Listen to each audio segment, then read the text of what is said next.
Welcome to a new daily top Askreddit video. Today's topic. Men of Reddit, when was the last time you've cried and why?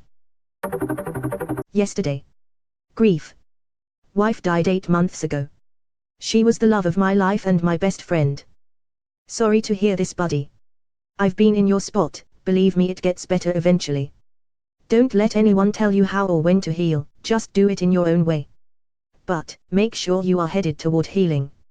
Losing my wife taught me that life is short, and there are things to enjoy and appreciate all around us. Holy cow, I'm sorry. I can only imagine. I imagine it on every time I go for walk. I hate to go on walk. Woke up at 4 a.m. after dreaming my dad told me he has days to live. Then realized he is actually dead. I have those dreams about my nan and my granddad. They suck so bad. The realization when you wake is just such a gut punch. It really is. I was wailing. Haven't cried that hard in a very long time. A couple days ago in the shower. The song You Can Let Go Now Daddy came on. My grandpa had an aneurysm blow and my mom sang that song to him when they unplugged the machines.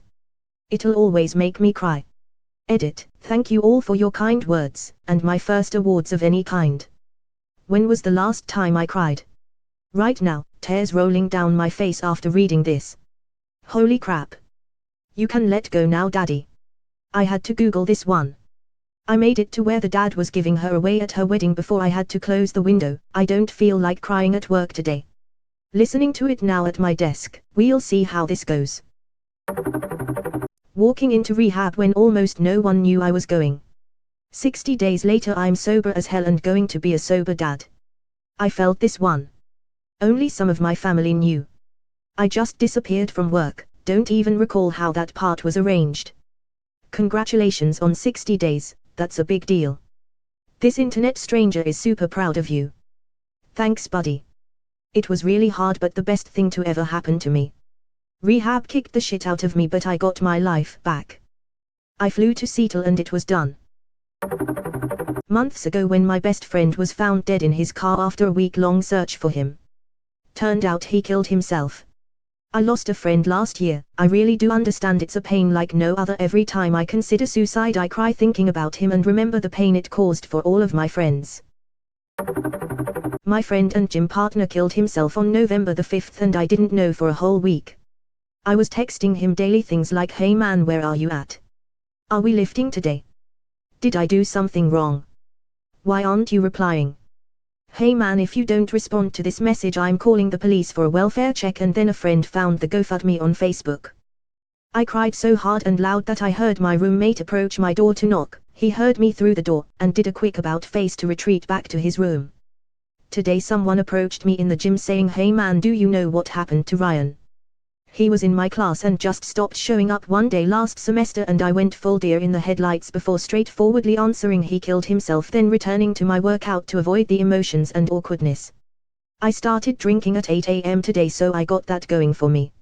Hey guys, I appreciate the concern and I assure you I anything but an alcoholic, just had a moment of shock. I'm going to take a nap, take the dog for a long walk, then get back to it as I usually do. Once again I appreciate those who reached out, but I'm going to be fine. I'm so sorry you lost your friend. Your last sentence worries me. When my dad died I started drinking like that and spiraled into a dark place for years. Please be kind to yourself and take care of yourself. It may mean seeing a professional who can guide you in your grief. Last year on my birthday, because I made it this far and some of my friends did not. We're happy you're here. Edit, thank you kind stranger for the award. I hope you all find something to smile about today. Edit #2, to the Reddit friend who gifted me gold, thank you. Truly honored, you've made my day. While I'm humbled by these awards, I would ask instead that you donate that money to a conservation organization of your choice. Edit #3, proper words. Are you happy we are here? I was tucking in my 7-year-old daughter a couple of months ago, and she told me that she was worried about me dying before her. I'm only 42 and healthy. So I had a conversation about how old I am likely to live and that she will be an adult when I die. Then she said, but when you do die will you help me, because I need you so much. And I lost it. Now I'm crying. I'm not crying. I'm not crying. I'm not crying. Okay, I'm crying. About 5 minutes ago. One of my nephews is currently in surgery for something his doctors have never seen in a kid his age before. I just got news from my sister that best case scenario has happened, and they were able to take care of things. He should be out of the OR in half the time as was expected.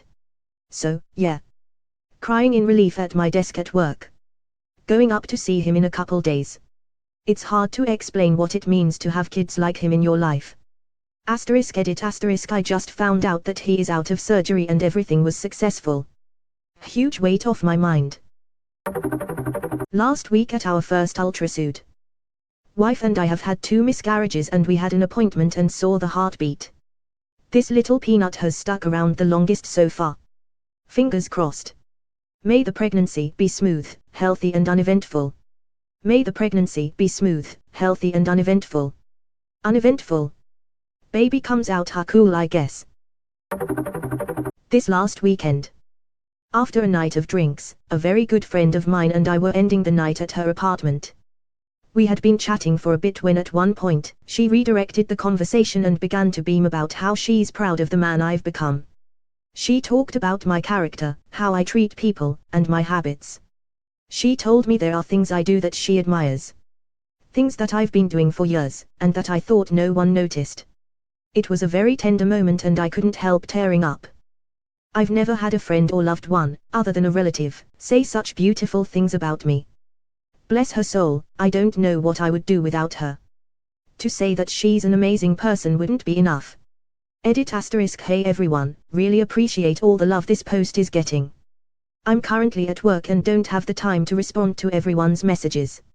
I'm planning on coming back to this comment once I have some more time. She loves you. Whether romantically or platonically, she admires, respects and loves you. Never let her go. As someone who just found this kind of platonic love a few days ago, I can agree it's something I never want to let go of, now that I know of it. It's been a wild start to the year. Edit, if it's any sign to how this decade's gonna go, well I can't fucking wait. I cried last night. About 2 years ago my dad received a Parkinson's diagnosis, and he is not responding well to treatment, and does take care of himself. I started writing about him, what our relationship was and what it could have been. And sobbed. A lot. I can't say I've cried recently, but I write every day, been doing it for years, and I have to say, it's the single most meditative process I do. It's almost pharmaceutically therapeutic to write things down and reflect on the words instead of abstract ideas in your head.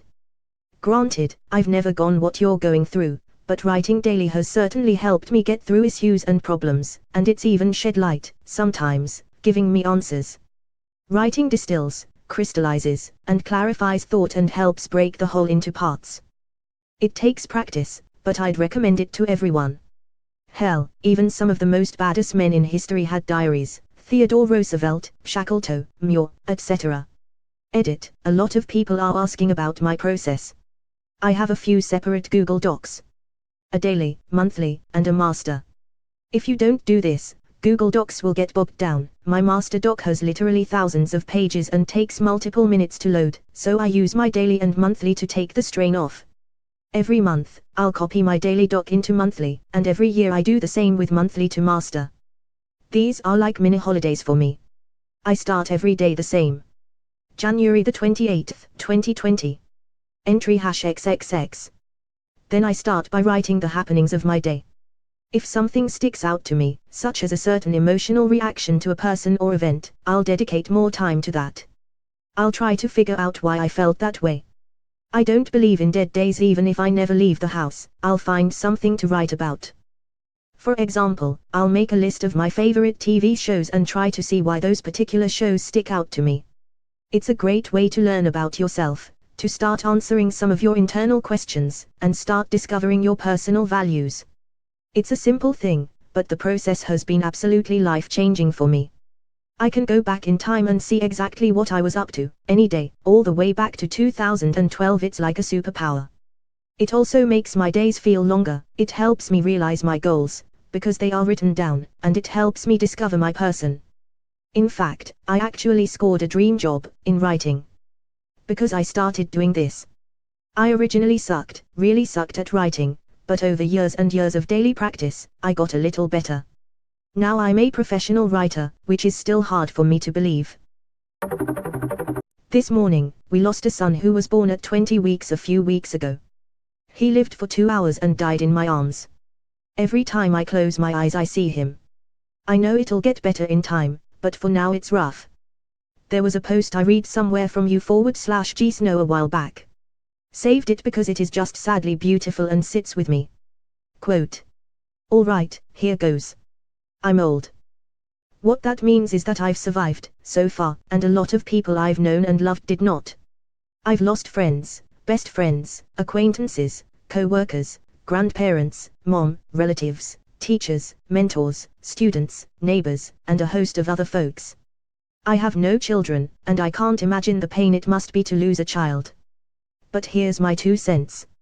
I wish I could say you get used to people dying. I never did. I don't want to. It tears a hole through me whenever somebody I love dies, no matter the circumstances. But I don't want it to not matter. I don't want it to be something that just passes. My scars are a testament to the love and the relationship that I had for and with that person. And if the scar is deep, so was the love. So be it. Scars are a testament to life. Scars are a testament that I can love deeply and live deeply and be cut, or even gouged, and that I can heal and continue to live and continue to love. And the scar tissue is stronger than the original flesh ever was. Scars are a testament to life. Scars are only ugly to people who can't see. As for grief, you'll find it comes in waves. When the ship is first wrecked, you're drowning, with wreckage all around you. Everything floating around you reminds you of the beauty and the magnificence of the ship that was, and is no more. And all you can do is float. You find some piece of the wreckage and you hang on for a while. Maybe it's some physical thing. Maybe it's a happy memory or a photograph. Maybe it's a person who is also floating. For a while, all you can do is float. Stay alive. In the beginning, the waves are 100 feet tall and crash over you without mercy. They come 10 seconds apart and don't even give you time to catch your breath. All you can do is hang on and float. After a while, maybe weeks, maybe months, you'll find the waves are still 100 feet tall, but they come further apart. When they come, they still crash all over you and wipe you out. But in between, you can breathe, you can function. You never know what's going to trigger the grief. It might be a song, a picture, a street intersection, the smell of a cup of coffee. It can be just about anything and the wave comes crashing.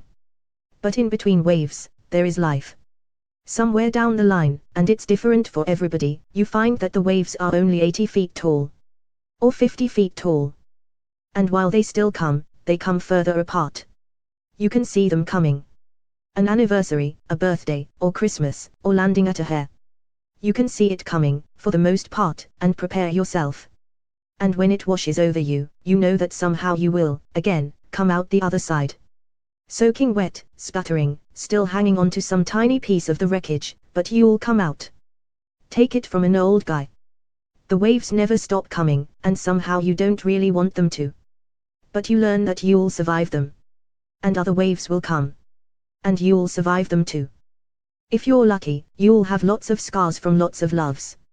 And lots of shipwrecks. You know this hits very hard to me. A couple years ago my wife and I were trying for a baby and had a miscarriage around the 9/10 week mark. Super common of course, but didn't make it hurt any less as it was our first pregnancy. One of my wife's very good friends called me as she was in surgery and told me that while that is the first thing on my mind when I wake up and last thing when I go to sleep, it won't be forever. And while I will never forget it, one day it'll be the second thing I think about and then the third and so on.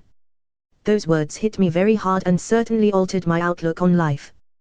He committed suicide last year and I can't help but think that had I called and given him the same advice, it might have helped.